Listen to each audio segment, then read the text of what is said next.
Pierre, what I find fascinating is that the impact of John Law was felt throughout the country. You know, France, the economy, the currency, families throughout the country were, really hurt by the experience with John Law and the failure of the Mississippi Company and the collapse of the Mississippi bubble. But just a few generations later, 2 generations later, they went through the same experience again in 1790. The monarchy had accumulated a lot of debts, and it looked like paper money was again the answer to all of their problems. But what happened? Well, that's quite different because this whole John Law stuff led to basically to the revolution, off of their heads. Period. And we start to see that basically today, off with their heads. So they just started to cut their heads in 1789. So when the revolutionary took the power, and they were confronted by the lack of money in the bank, the Royal Bank, of course. There were like 3 or 5 billions of pounds, because the franc was not in usage at the time, of deficit again. So this deficit, was generation to generation. And Talleyrand was a French deputy, MP, had this genius idea. So because they were lacking money, so we need let's say we need like 5 billions, okay? $5 billion. So how are we going to get them? Because if we don't find this money, our revolution will explode also. So there will be nothing left, and people will be by their own. So to keep their revolution going, Talleyrand had this genius idea, if I may say, said, we're going to take everything which belongs to the Vatican. And as you know, the Vatican at the time was extremely powerful. The Vatican, just the Pope, hold almost half of Europe.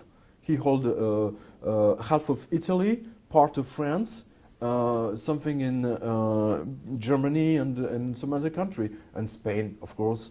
So the Vatican was extremely powerful.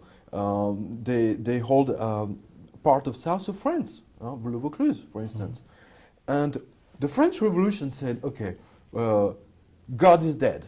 So this is, they said, okay, God is dead, therefore we don't believe in the Pope anymore, okay? So the Pope should go to hell.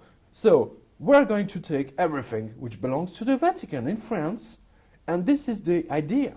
The Assignat, which is going to lead to Assignat, which is the French, the English verb to ascribe. And they had this they invented this extraordinary thing, which is in French just la caisse de l'extraordinaire, la caisse de l'extraordinaire. In English, which is the extraordinary cash register.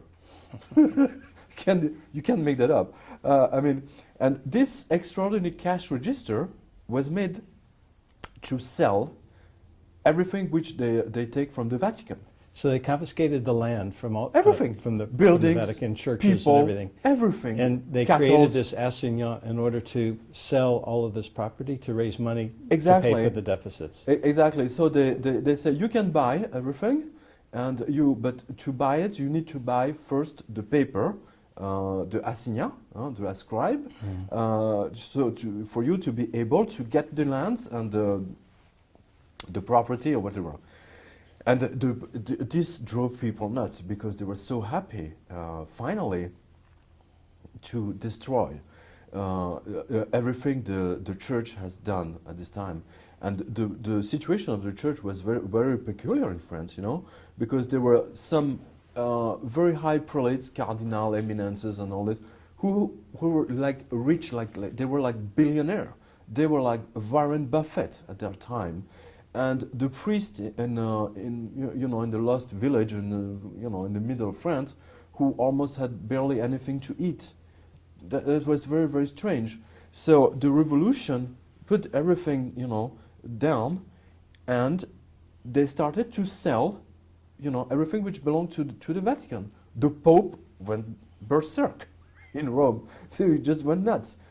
And the French will be able to buy everything with this paper, which was worth 100 livres in the beginning. So that was the beginning of a new paper currency somehow. So It was not a paper currency in the beginning because it was even, they gave some interest on it. The French government was giving interest before realizing that it was such a good idea that they just transferred in paper money and we started all over again. But weren't there anybody, who had in living memory from 70 years before the problems that occurred with John Law, or hadn't they learned that from their parents or grandparents, that easy money was not the answer to their problems? No, because initially it's the assignat, the ascribe money was not introduced as money. It was introduced as for you to be able to buy, let's say, this apartment, which belonged to the cardinal of Lille, I see. and to buy it for nothing. So people Basically, were, if it was worth, like, let's say, $10 million, you were able to buy it for two. I see. That was the whole point. So everybody just rushed to get this paper, assignat, because they were able to get to buy the lands for nothing. But then the So assignat again, started. it's a free lunch. Yeah, I understood. The assignat then started circulating as currency. Yes. And that's where the problems really became complicated. As again, the assignat was such a good idea, was such a success that the French government at the time, the revolutionary government, so they closed all the churches, and they introduced, this new currency, which was like guaranteed by the property of the church, which will be sold to the French people. That was the whole point. And the idea is that, of course, they sold more paper money than property available. We're back again, to cupidity and government just, printing money out of thin air. Yeah. I mean, it was just in 7 years of between 1789, 89, and it was dead. The assignat was dead in 86. Yes. No, 1796. 96, right. Yeah. The French government refused to accept reality. The reality that they had no money, that they had a huge debt, and rather than going back to gold and silver and proper sound money to rebuild the economy through hard work and accumulation of savings, they tried to go the easy way with printing paper money, ultimately printing paper money after the assignat. It was a scheme, much like John Law was a scheme. It was a scheme, but it didn't, psychologically, it didn't start like a scheme. Actually, even the French government didn't realize that the idea will have such a success. So almost 2 years after they introduced the first assignat, which is ascribe, ultimately it became money. And then the whole thing became even worse than the John Law affair. I see. So it was even bigger. With a bigger impact on the economy and the French people. So I see they started down this road without really recognizing the implications of where it would eventually turn, which was paper money, and the continuing issue of paper money until the currency was ultimately destroyed.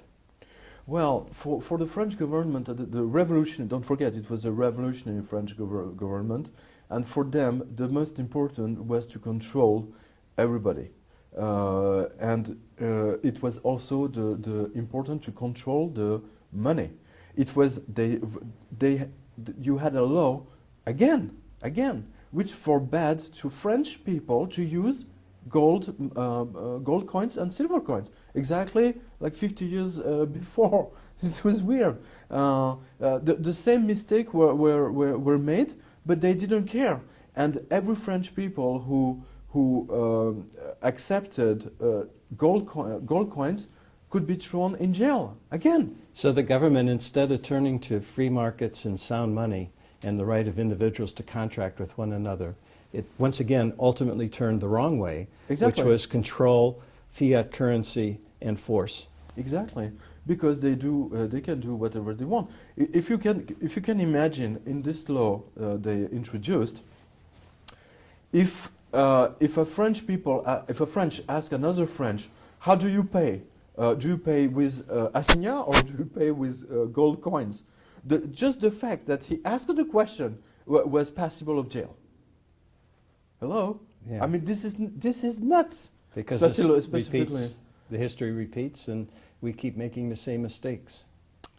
not only the history repeats, but I think every government spends more money than they have. So that's the whole point is right there. And that's why governments don't like gold and silver, because that imposes discipline on government spending. Definitely. They cannot create gold and silver coins out of thin air, but they can create paper out of thin air. Definitively so, and they can send people to jail and to do the guillotine because they're using silver coins. I mean, it was a death penalty. If you are paying somebody with gold coin, that was during the French Revolution. Death penalty, guillotine. Today, here we have central banks creating money out of thin air. Can we expect any kind of outcome different from what happened, you know, in France back in the 1700s? If we consider that history is repeating himself, well, we're heading straight to the revolution, a new one. A currency collapse, bad economy, and suffering by a lot of people who don't prepare for the potential collapse of the currency. Definitely. I mean, history is repeating himself, especially right now. I mean, we can see exactly the same thing. What we're seeing today is what the French people have seen, you know, like 200 years before with John Law.